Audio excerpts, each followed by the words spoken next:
part about WFG is that this isn't some side hustle.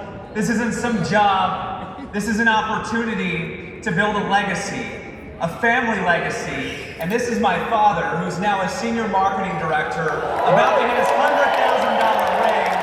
And Dad, I just wanted to tell you, not be more proud of you.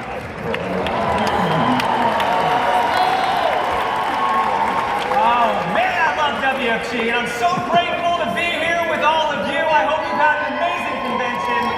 You know, I was reflecting earlier today, 12 years ago in 2014, I was 22 years old sitting up in section 228. And there's a saying that big decisions are made at big events. And so there at that WFG Convention of Champions, I made a decision to plant my flag and knew that this is where I was going to spend the rest of my life. At that time, I was working at Verizon, had an $80,000 plus income, I was in the military, but I decided I was going to quit my job and come full-time in WFG.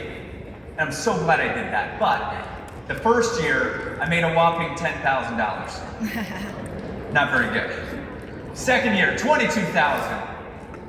Then $35,000, then $74,000, and finally 4.5 years in, I finally hit SMD.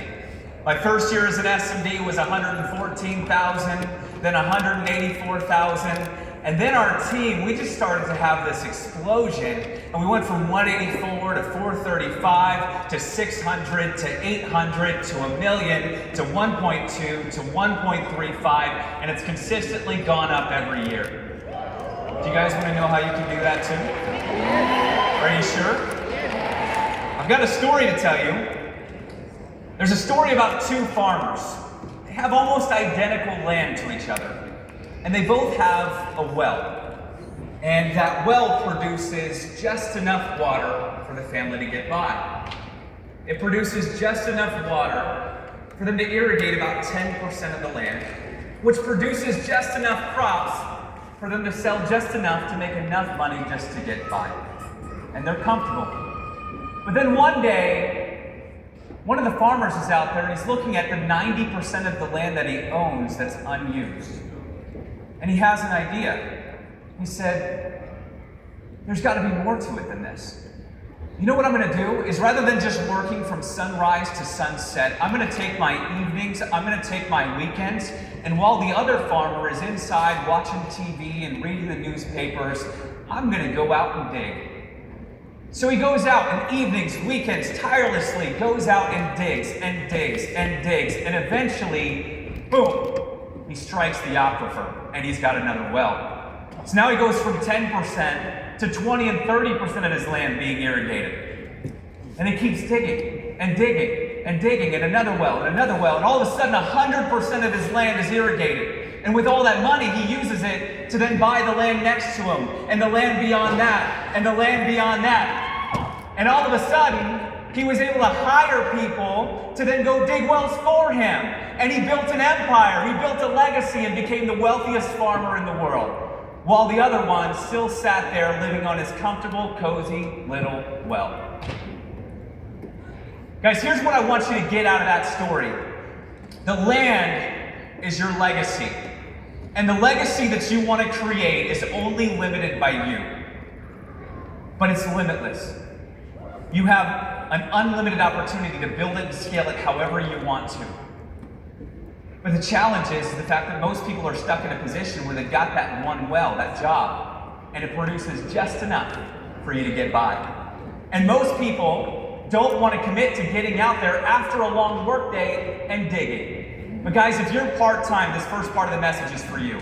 If you're part-time, you need to make the decision that you're not just going to go to work and then get off and do what everyone else does. You're going to go to work and you're going to get off and you're going to go to work. But when you go to work, every time you pick up that shovel, every shovel of dirt, you know what it represents? It represents every prospect that you get, every phone call that you make, every appointment that you run, every client that you help, every recruit that you get. Everything is another shovel in the ground.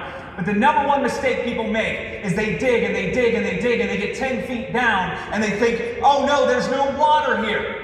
And what do they do? They go dig in another spot and another spot. What do they quit WFG. They go to this side hustle and this thing and they try that and they try that. And then they're left with a legacy that's just a whole bunch of holes and no wells. So you know what? In WFG, we have the opportunity to build unlimited wells. Every MD you promote, every SMD you promote is another well. And you know what's amazing? Eventually they go out and they start digging their own wells. And it keeps magnifying, it keeps multiplying. And as long as you stay focused and you keep being the visionary, you keep being the one to fire them up and motivate them and tell them where to go, those holes are gonna keep getting dug, and you're gonna have new wells, and you're gonna build a legacy that most people can only dream of. But if you're full-time, I wanna warn you of something. Sometimes you can get to a point where those wells can become pretty comfortable. And in 2020, I was comfortable. My wells were producing a good, consistent income. And I was no longer out there with the shovel every day. And I found myself slipping back. But then I went to a meeting. And this is why you should never miss a meeting. I went to a meeting and the speaker said, if you're here and you don't think that you need to make more money, you're selfish. You're selfish because you only did it for you. You did it so that you'd be fine, so that you'd have enough.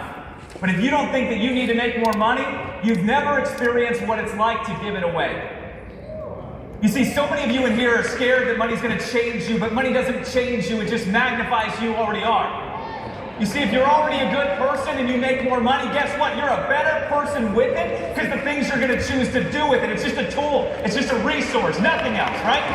Now, if you're a bad person, you don't need more money. But she said, who in this room can name 2 of your great-great-grandparents? And almost nobody's hands went up.